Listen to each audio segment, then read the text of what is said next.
Welcome on in. It is day 2 of Inktober and the prompt is weave, and I have decided to do a whole bunch of snakes all woven together. I told y'all in the last video that whatever popped into my head whenever I looked at the prompt, that's what I was going to draw, and this is what popped into my head. This is what I'm drawing. Now, I know some of y'all don't like snakes, and that's okay, but I happen to love snakes as long as they stay outside. I happen to love snakes because they are great for my garden. I'm an avid gardener, and they kill voles, they kill mice, and they kill all kind of pests that just put pressure and terrorize my garden. And I do have a lot of snakes in my yard. That is one thing for sure. I have a lot of those eastern king snakes, those long black snakes. And I like those because they do take care of all the pests, but they will also kill poisonous snakes or venomous. Oh, I can't even say it. We'll go back to poisonous. Poisonous snakes, they will kill them and eat them. They're very territorial. They are immune to their venom, so they are able to kill them and eat them. So yeah, I want to have around all the black snakes that I can. I have a lot of them in my garden.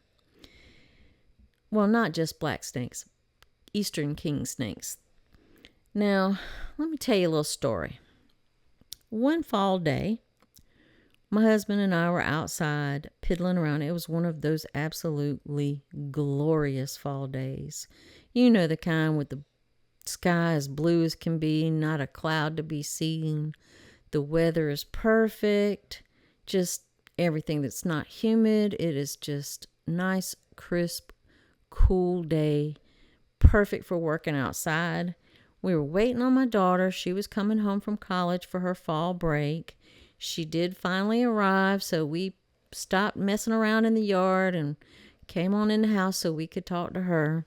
And we sat out on the couch, and she sat down across from us, and she was just bubbling and full of excitement. She wanted to spill all the tea on all the shenanigans her and her friends had gotten up to since we saw her last. And that girl is chatty. She loves to talk. And she is just chatting away about all of her friends, all the stuff she's gotten into. And her gaze drifts over to the fireplace, and she stops for a second. Then she turns around and looks at me, and she has got this little mischievous little grin on her face and a little twinkle in her eye. And she said, "Did you know you got a snake in your fireplace?" I just laugh at her. I think she is trying to mess with me. I laugh it off. I continue the conversation. I just keep it going. And her eyes drift right back to the fireplace and then back to mine.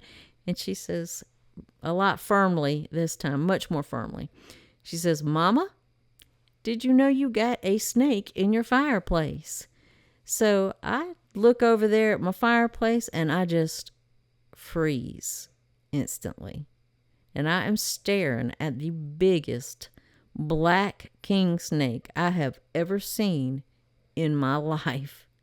And that sucker was all curled up underneath the pilot light. We have a gas fireplace with the gas logs, and he was right under the pilot light, just warming himself, getting toasty.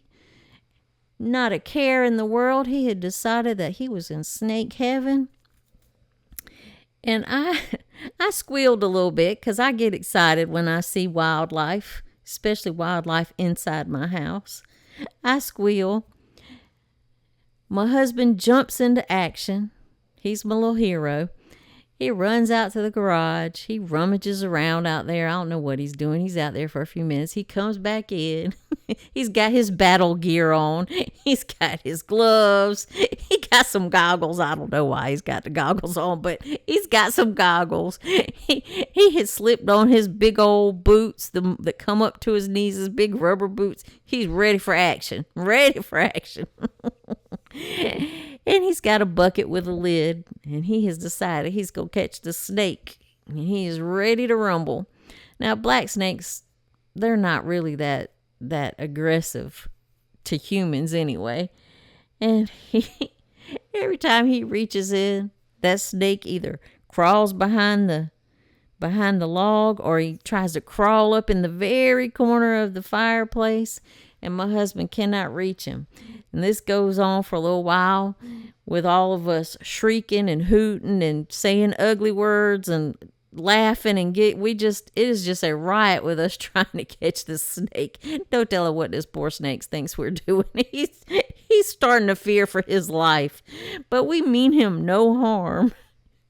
Finally, after quite a bit of this slippery hide and seek that we are playing with this snake, my husband manages to slide in there and just gently get the snake and pull him out a little bit, and gets him just kind of headed into the bucket and coaxes him right on in there and slams that lid down, and he's got him. Well, now we're going to have to take him outside and let him go. So here we go.